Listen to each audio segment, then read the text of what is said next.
யாகங்கள் செய்தாலும் பூஜைகள் போட்டாலும் உன் விழி திறந்திடுமோ? கோபத்தில் வெறுத்தாலும் தீபத்தை மறுத்தாலும் உன்னருள் குறைந்திடுமோ? சரணம் உன் பாதம் தாயே, மனம் பார்த்து அருள்வாயே. வரணும் என்னை காக்க நீயே, குறை நீக்கி மகிழ்வாயே. உன்னை பாடினேன் நாடினேன் தேடினேன் என் தாயே மாயி. நீ ஆடிவா ஓடிவா காக்கவா என் தாயே மாயி. மகமாயி துணை நீ திரிசூலி. மகமாயி வரம் நீ தரும் தேவி.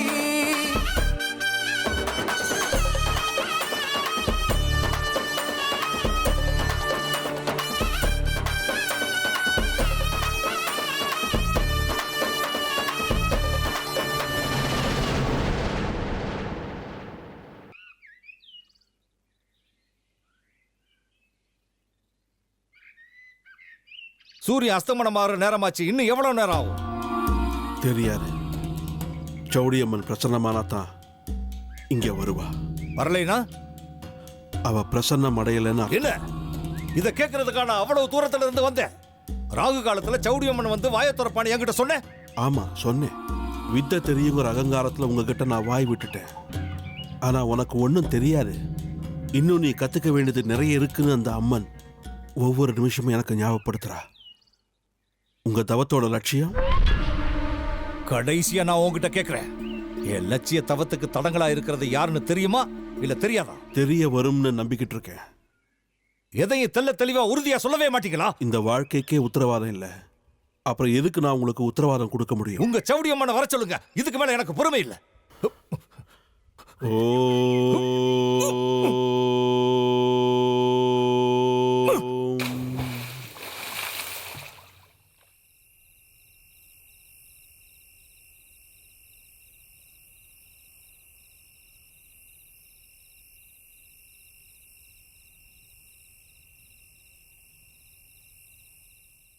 திருட்டுத்தனம் பண்ண போன சேகரனோட தாயத்து அந்த கற்பகிரகத்து வாசல்லையே அவுந்து விழுந்துருச்சு. அந்த தாய் மேல சத்தியமா சொல்றேன், நான் எதையும் திருடல.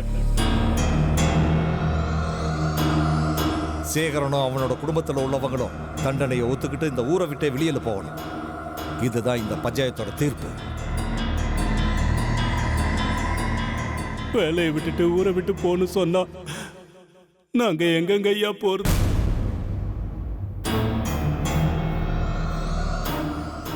தயவு செஞ்சு எங்க மேல கருணை காட்டுங்க ஐயா. இத்தனை வருஷம் நான் செஞ்ச வேலையை நினைச்சு பாருங்க. எனக்கு இவ்வளவு பெரிய தண்டனையை கொடுக்காதீங்க. உங்க காலில் விழுந்து நான் கேட்டுக்கிறேன். உங்களுக்கு 24 மணி நேரம் டைம் இருக்கு. அதுக்குள்ள நீங்க நிரபராதின்னு நிரூபிச்சு காட்டுங்க. நிரூபிக்கலனா 10,000 ரூபாய் அபராதமா கட்டிட்டு ஊரை விட்டு போயிடுங்க. இல்ல இந்த ஊர்ல இருக்கணும்னா 8 லட்சம் ரூபாய் பணம் கட்டணும்.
எலுமிச்சம்பழம் சிகப்பு நிறத்துல மாறிடுச்சு பாருங்க.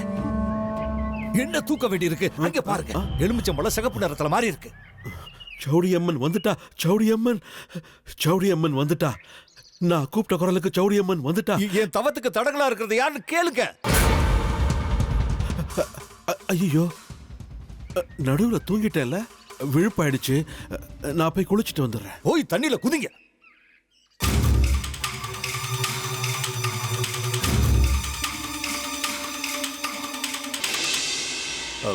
லலிதா, இதை ஒரு துணியில சுத்தி எடுத்து வைக்கணும், சரியா?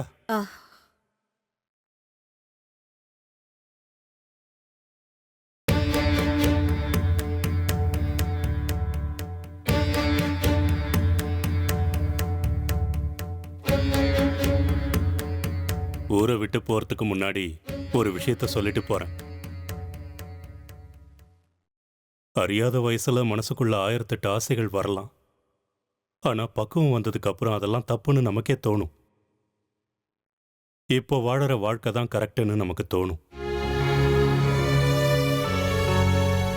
நம்ம 2 பேர் மனசுலயே எந்த கெட்ட எண்ணமும் கிடையாது. அது எனக்கும் தெரியும், உனக்கும் தெரியும்.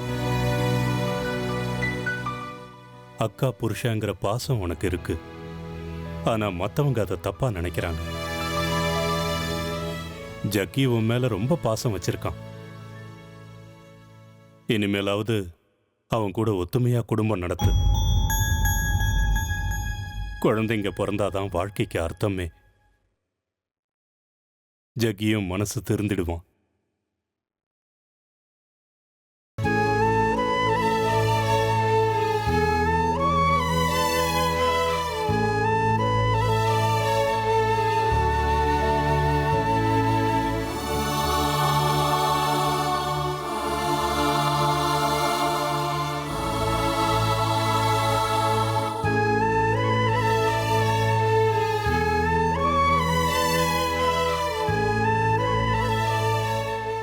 நானே மனசை தேத்திக்கிட்டு ஊரை விட்டு கிளம்பிட்டேன்.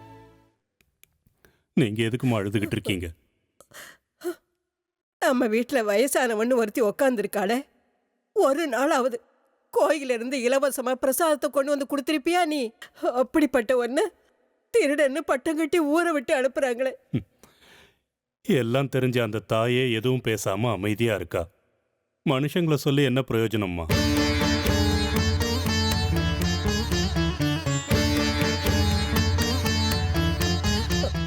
இத்தனை வருஷமா தவமா நினைச்சு அவளுக்காகவே நைவேத்தியம் பண்ணி கொடுத்துருக்கேன். நீ திருடலேன்னு அவளுக்கு நல்லா தெரிஞ்சிருந்தும் அவ எதுவும் செய்யாம உட்காந்துருக்கா. ஒருவேளை 20 வருஷமா என் கை ருசியை சாப்பிட்டு சாப்பிட்டு அவளுக்கு போர் அடிச்சிருக்கும் போல இருக்கு. இந்த ஊரை விட்டு போனா என்னம்மா, வேற ஊருக்கு போனாலும் அவதானமா நமக்கு சாப்பாடு போடணும்.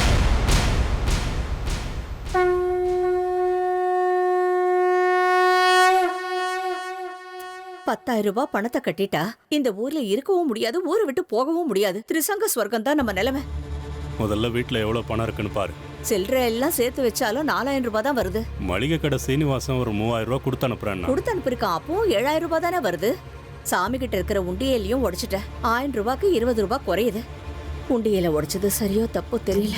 அதுல என்ன நாம சொந்த செலவுக்கு எடுத்துக்க போறோம்? கோயிலுக்கு தானே கொடுக்க போறோம். அதோட சரியா போகாதேம்மா. வழி செலவுக்கு பணம் வேணும், வேற ஊருக்கு போனா தங்கறதுக்கு இடம் வேணும். சம்பாதிக்கிற வழி தெரியற வரைக்கும் வாழ்க்கை ஓட வேண்டாமா? பேசாம நம்ம வீட்டுல இருக்கிற பித்தளை பாத்திரத்தை எல்லாத்தையும் போட்டுடலாமா? எப்படியோ நம்ம அதெல்லாம் பயன்படுத்துறது இல்ல. என்ன நீ சொல்லாம கொள்ளாம நீங்க பாட்டுக்கு மூட்டை முடிச்சு கட்டுறீங்க? என் வீட்டுக்காரி எங்க? ஆட இங்கதான் இருக்கியா? அவளுக்கு உங்க எல்லாரையும் பிரிஞ்சிருக்கிறது ரொம்ப கஷ்டமா இருக்கும். அவ மட்டும் இங்க இல்லைன்னா உங்களுக்கு எங்க வீட்லயே நல்ல இடம் கொடுத்துருப்பேன். அம்மா ராஜலட்சுமி, வடை பாயாசத்தோட சாப்பாடு போட்டிருப்பேன். ஐயோ உங்க வாயா. வணக்கம்.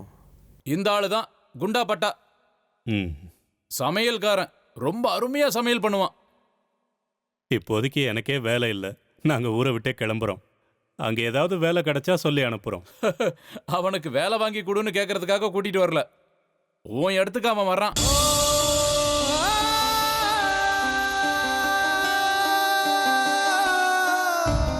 நல்ல வேலைக்காரன். சமையலெல்லாம் ஹை கிளாஸா பண்ணுவான். இவன் செஞ்ச சமையலை சாப்பிடுறதுக்கு அந்த ஆண்டவன் கொடுத்த ஒரு வயிறு நமக்கு பத்தாது. எப்படியோ இனிமே நீ செய்யற கேவலமான நெய்வேத்தியத்தை நான் சாப்பிட வேண்டியதில்லை. பேருக்கு தான் பொங்கல் பண்ற, நாய் கூட அதை சீண்டாது. நீ மனுஷனா இல்ல மிருகமா? எங்க மேல அப்படி என்னையா கோவம்? ஏன் இப்படி கரிச்சு கொட்டுற? நானாயா கரிச்சு கொட்டுறேன்? நீ செஞ்ச காரியம் அப்படி என்ன கரிச்சு கொட்ட வைக்குது. வேண்டாம் ஜக்கி, போயிடு. ஊரை விட்டு போற நேரத்துல கலாட்டா பண்ணாத. என்னையா பண்ணுவ? ஜக்கி நீ முதல்ல போ. நீங்க சும்மா இருங்க. நீ என்ன மிரட்டி பாக்குறியா? பெரிய ஆம்பளையா நீ? பின்னாடி பொம்பளை நிக்கிறான்னு வீரத்தை காட்டுறியோ? கோழ மாதிரி ஊரை விட்டு போற உனக்கு மீச ஒரு கேடா? ராஜலட்சுமி அம்மா, நீங்க பெத்தது ஒரு ஆம்பளை பிள்ளை தானே? டேய் ஒன்ன, எங்க அம்மா என்ன உண்மையிலேயே ஆம்பளை பிள்ளையா தான்டா பெத்து போட்டிருக்கா. இது வரைக்கும் நானும் ஒரு நல்ல ஆம்பளையா தான் நடந்துகிட்டேன். உன்ன மாதிரி மூர்க்கனா நான் இல்ல. என்ன சொன்ன? கோழ மாதிரி நான் ஊரை விட்டு ஓடுறேன்னு சொல்றியா? எனக்கு என்ன பெத்த தாயும் ஒண்ணுதான், அந்த திரிபுர சுந்தரியும் ஒண்ணுதான். இப்போ சொல்றேன் கேட்டுக்க. நான் இந்த ஊரை விட்டு போக மாட்டேன். பணத்தை கட்டிட்டு இங்கேயே தான் இருக்க போறேன். இது என் தாய் மேல சத்தியம்.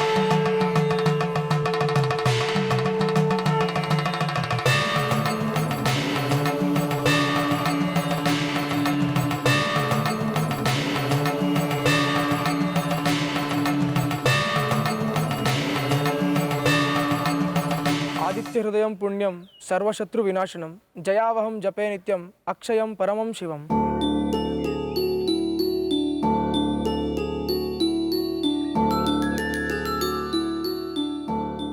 வீட்டுக்கு போயிருந்தேன். சிக்கன்னா நீங்க எங்க இருக்கிறதா சொன்னாரு. அம்மா புத்துக்கு பால் ஊற்றணும்னு சொன்னாங்க. நானும் மத்தியான சந்தியாவந்தனத்தை இங்கேயே முடிச்சலான்னு நினச்சேன். உங்ககிட்ட கொஞ்சம் பேசலாமா? உங்களுக்கு நேரம் இருக்கா? டேய், நீ எனக்கு ஃப்ரெண்டு தானடா? நீங்க என் முதலாளியோட பையங்க. எல்லாரும் ஒரே இடத்துல தானே படித்தோம். நான், நீ, சுந்தரி எல்லாரும். அந்த நாட்கள் நல்லா தான் இருந்துச்சு. அது எதுவும் தெரியாத வயசு. உங்க எல்லாரை விடவும் நான் தானே பெரியவன். நான் 7வது கிளாஸ் படிக்கும்போது சுந்தரி 4ஆம் கிளாஸ், நீ 2ஆம் கிளாஸ். நீங்களும் சுந்தரியும் சேர்ந்து என்னை ரொம்ப கிண்டல் பண்ணுவீங்களாமே. ஆனால் கடைசியில் உங்க அக்கா திருப்புர சுந்தரி தான் எல்லாத்துக்கும் பொறுப்பேற்றுப்பா. ஸ்கூலில் இருக்கும்போது அவ தான் உனக்கு சாப்பாடு ஊட்டி விடுவா. இப்போ நான் வந்தது ஒரு முக்கியமான விஷயம் பேசுறதுக்காக. நாங்கள் ஊர் விட்டு கிளம்பிட்டோம். இந்த ஊர்ல இருக்கணும்னா 8 லட்ச ரூபா பணம் கட்டணும்னு எங்க அப்பா சொல்லியிருக்காரு. அவ்வளோ பணத்துக்கு நாங்கள் எங்கே போகிறது? உங்களால முடியாதுன்னு தெரிஞ்சுதானே அவர் வேணும்னு இப்படி பண்றாரு. எங்க அப்பாவை எதிர்த்து நான் கேள்வி கேட்டேன். சின்னதா சண்டை வந்துருச்சு. அவர் என்னை எட்டி உதைச்சிட்டாரு. ஐயோ, எங்களுக்காக நீங்கள் அடி வாங்குறீங்களா? நான் எதையும் செய்ய தயாரா இருக்கேன், உன்னோட குடும்பத்துக்காக, உனக்காக. ஆனா உங்க அப்பா. நீங்க எல்லாம் ஊரை விட்டு போறது எனக்கு சுத்தமா பிடிக்கல. இனிமே உங்களை யாருமே தொந்தரவு பண்ண மாட்டாங்க. நீங்க இந்த ஊர்ல இருக்கலாம். வீட்டுல மூட்டை முடிச்செல்லாம் கட்டிட்டு இருக்காங்க. உங்க அப்பா உத்தரவு போட்டாரே. அந்த அப்பனுக்கு புள்ள நான் உன்கிட்ட சொல்றேன், பயப்படாம வீட்டுக்கு போ. நிஜமாவா? ஏன், என் மேல உனக்கு நம்பிக்கை இல்லையா? நம்பிக்கை இல்லைன்னு இல்லை, உங்க அப்பா எங்க மேல ரொம்ப கோவமா இருக்காரு. அவர் ஒரு வார்த்தை சொல்லிட்டா போதும். அப்பா இப்ப வீட்டுல இல்ல, வந்தவனே ஒத்துக்க வைக்கிறேன். ஒத்துக்கலனா? ஒத்துக்கிட்டு தான் ஆகணும். எப்படி ஒத்துக்க மாட்டாரு? புள்ள வேணும்னா ஒத்துக்கிட்டு தான் ஆகணும். நீ எதுக்கும் பயப்படாத வித்யா. எங்க அப்பா என்னோட பேச்ச மீறவே மாட்டாரு. நீ போய் வேலையை பாரு. இந்த ஊரை விட்டு போற விஷயத்த இத்தோட மறந்துரு. எங்க அப்பா வந்ததும் அவர்கிட்ட பேசிட்டு நானே ஆள் அனுப்புறேன். இப்ப போ, மூட்டை முடிச்செல்லாம் அவுத்துட்டு அதை தான் அந்தந்த இடத்துல வைக்க சொல்லு. போ. சரி.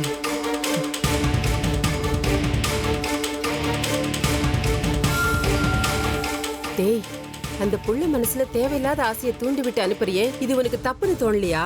உங்க அப்பா உன் பேச்சு கேட்காம உன்னை தள்ளி விட்டு போனாரு. எதுக்கு நீ தேவையில்லாம அவங்கள தடுக்கிற? அவங்க எங்கேயாவது போய் வாழ்ந்துப்பாங்க, விடு. அவங்க யாரும் இந்த ஊரை விட்டு போக கூடாது. ஆனா உங்க அப்பா அவங்கள இந்த ஊர்ல வாழ விட மாட்டாரு. அவங்க போக நான் விட மாட்டேம்மா. அப்பா கூட சேர்ந்து நீ எதிர்த்தாலும் சரி, சுந்தரியா அவன் குடும்பம் இந்த ஊர்ல இருக்கிற மாதிரி நான் செய்யறேன். தேவையில்லாம நீ தப்பு பண்றடா. இத போய் உன் புருஷன்கிட்ட சொல்லுமா.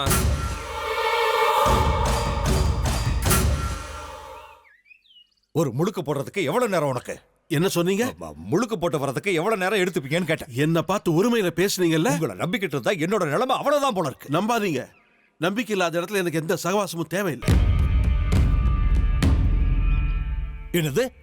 சவுடியம்மன் கிட்ட யாரு பேசுறது? யார வேணா வச்சு பேசிக்கோங்க. உங்களுக்கு தேவையான பொருள் என்கிட்ட இருக்கு, அதை மட்டும் நீங்க நல்லா ஞாபகம் வச்சுக்கோங்க.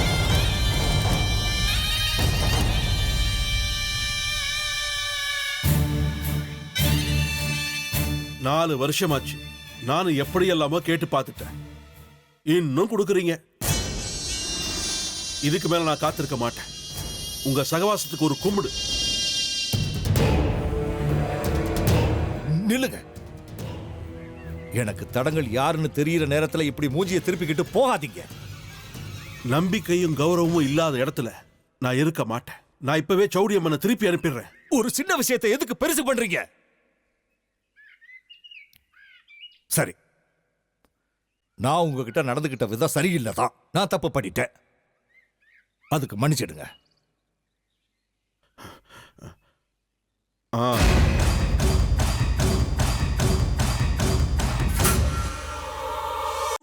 பெரிய சூற மாதிரி சத்தியம் வேற பண்ணிட்ட. இப்ப கொடுத்த வாக்க நீ எப்படி நான் காப்பாத்த போற? ராமனுக்கு ஒரே வார்த்தை ஒரு வில்லுங்கிறது அந்த காலத்து கதை. பேசுறதுக்கு முன்னாடி யோசிச்சு பேச மாட்டியா? ஜக்கிய பத்தி உங்களுக்கு தெரியும்ல. அவன் பெரிய சனிடா. நம்ம குடும்பத்தை பாழாக்குறதுக்குன்னே பிறந்தவன். அவன்கிட்ட போய் வாய் கொடுத்து மாட்டிக்கிட்டியே. இப்ப 8 லட்சம் ரூபாய் பணத்துக்கு எங்க போவீங்க? சாப்பாட்டுக்கே வழி இல்லாத வீட்டுக்கு இது ஒண்ணுதான் கேடு. 8 லட்சங்கிறது உனக்கு விளையாட்டா போச்சாடா? நீங்க சொல்றதெல்லாம் சரிதான். ஆனா இனிமே இந்த ஊரை விட்டு போக மாட்டேன்னு சத்தியம் பண்ணிட்டேன். அப்பா, எல்லாருமா பேசிதானே முடிவெடுத்திருக்கோம். இப்ப ஏன் திடீர்னு வேற மாதிரி பேசுறீங்க? இந்த ஊர்லயே வாழ்ந்து சாகணும்னு எங்கேயாவது எழுதி கொடுத்துருக்கோமா? வேற ஊருக்கு போனாலும் நம்ம வாழ முடியும். நான் இது வரைக்கும் சமையல் வேலையை செஞ்சவங்கிறது உண்மைதான். வேற ஊருக்கு போனா வேற வேலை ஏதாவது கிடைக்கும். ஆனா இது அந்த தாய் குடியிருக்கிற கோயில்.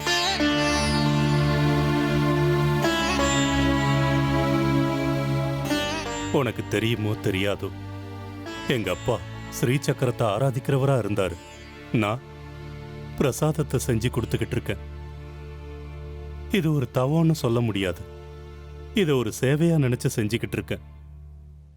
அதுக்கு சம்பளம் கிடைக்கிறது என்னமோ உண்மைதான். அது என் உடல் செய்யற வேலைக்கு. ஆனா மனச முழு பக்தியோட அந்த தாய்கிட்ட நான் ஒப்படைச்சிட்டேன். அதுவும் ஒரு தவம் மாதிரி தானே. எங்கேயோ ஏதோ குறை நடந்திருக்கு. நான் ஏதோ தப்பு பண்ணிருக்கேன். அது என்னன்னு தெரிஞ்சுக்க வேண்டாமா? தெரிஞ்சுக்கணும்னா நான் இந்த ஊர்ல தானே இருந்தாகணும். அப்பா, தயவு செஞ்சு பிரமையில இருந்து வெளியே வரீங்களா? அவளுக்கு சேவை செஞ்சது உண்மைனா அவ வந்து காப்பாத்திருக்கணும். அந்த தாய் என்ன செஞ்சாலும் அதுக்கு பின்னாடி ஒரு காரணம் இருக்கும்.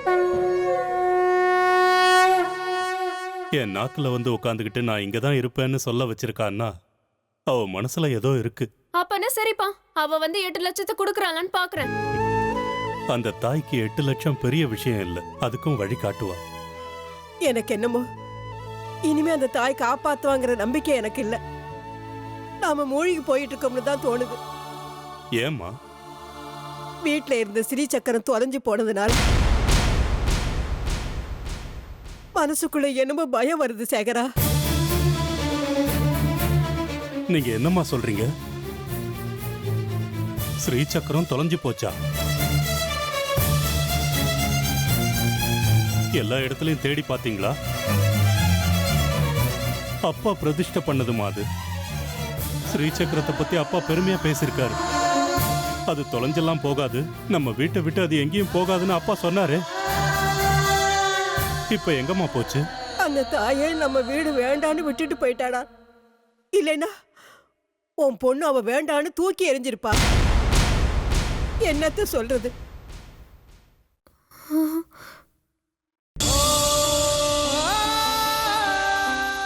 சுந்தரி அப்படி பண்ணிருக்க மாட்டா.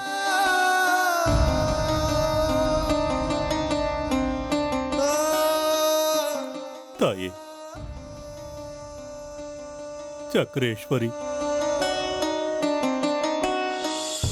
ஏம்மா எங்க வீட்டை விட்டுட்டு போயிட்ட?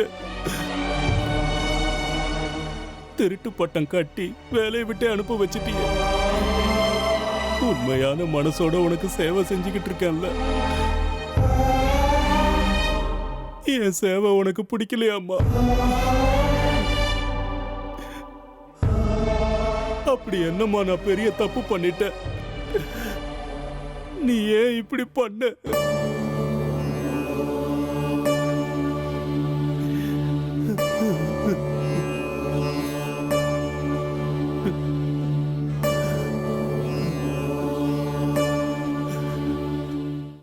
கேள்வியை கேட்டா அதுக்கு இந்த தாய் சௌடி இந்த ஆயுதம் மூலமா உங்களுக்கு பதில் சொல்லுவா. கூப்பிடுங்க கூப்பிடுங்க. உங்க தவம் என்னன்னு சொல்லுங்க, இல்லைன்னா சௌடி பிடிவாதம் பிடிப்பா. என்ன வற்புறுத்தாதீங்க. உங்களுக்கு யார் மேலேயும் நம்பிக்கை இல்லை, மனசுல இருக்கிறத யார்கிட்டையும் சொல்லவும் மாட்டீங்க. உங்களுடைய இந்த லட்சியம் நிறைவேறுமா நிறைவேறதான்னு தெரியணும்னு ஆசை இருந்தா அந்த சௌடி அம்மன் கிட்டேயே சொல்லுங்க. இந்தாங்க இந்த ஆயுதத்தை பிடிங்க. அங்க நடுவில் இதை நிக்க வைங்க.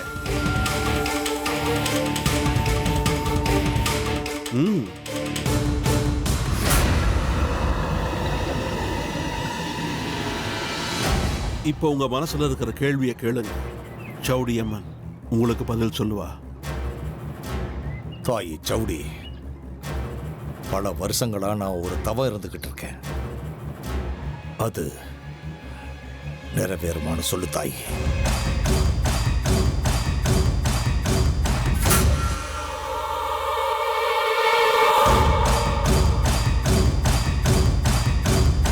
என்ன இது, ஏன் விழுந்துருச்சு? நீங்க கேட்கிற கேள்வி தெளிவா இருக்கணும். மனசுல என்ன இருக்குன்னு தெளிவா அவகிட்ட கேளுங்க.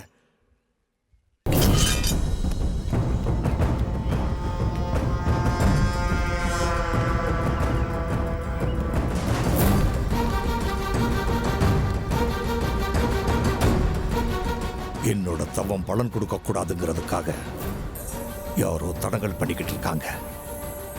அது யாருன்னு சொல்லு தாயே.